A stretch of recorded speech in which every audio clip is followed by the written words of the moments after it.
Spend any time in Huntsville's U.S. Veterans Memorial Museum and you'll be mesmerized by all the artifacts and stories of all of the branches of our nation's military. But what's more fascinating than this stuff inside are the volunteers who keep the place running. They are the real treasures and the people you want to meet.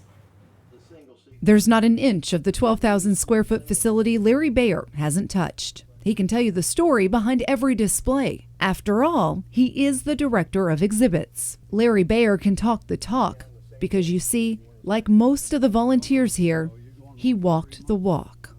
We played soldier after school at night. I mean, it was just endemic that I would probably join the Army. Although the Air Force was my first love, I wound up joining a National Guard unit while I was still in high school, and I stayed in the Army Reserve, and active Army for 34 years. Which included 2 tours in Vietnam, the first of which he volunteered for. My job was to give the battalion commander the artillery support that he needed, to give a medical evacuation that he needed, to give him intelligence reports that we would receive, and more or less be his guy to go to for any logistics or any tactical support that he needed.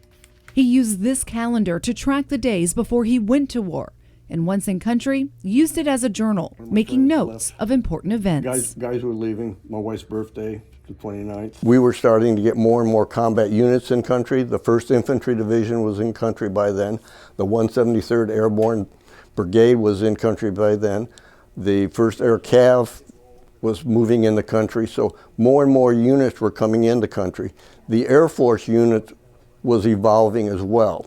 By this time I had left this ARVN battalion, and my job was to advise the wing commander on the disposition of any Viet Cong units that we could identify, and also brief the pilots on a lot of these missions of what their target might be, any place that would be safe for them to eject if they had to bail out where friendly forces were located. So that was pretty much my 8 to 5 job during the week.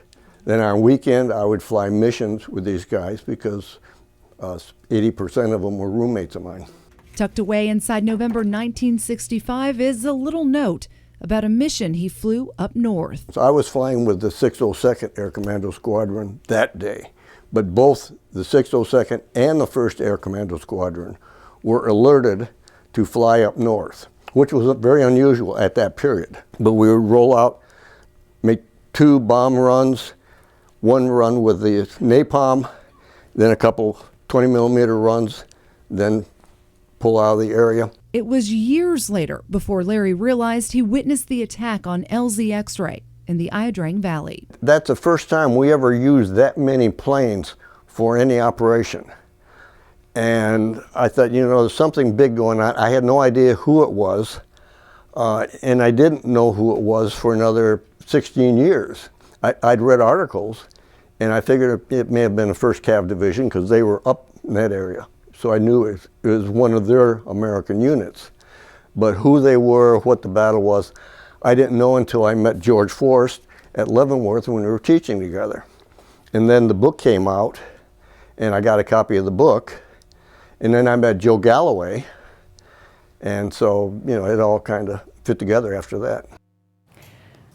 Larry Bayer received the Purple Heart and the Soldier's Life-Saving Medal for saving soldiers from a burning barge during his 2nd tour of Vietnam. And he's just one example of the living legends that operate that incredible museum, the U.S. Veterans Memorial Museum, right here in Huntsville. Speaking of living legends, you can hear from the man Larry Bayer identified, his friend George Forrest, and other survivors of the Battle of LZ X-ray in our special presentation of Unbroken, the bonds forged in the Ia Drang Valley.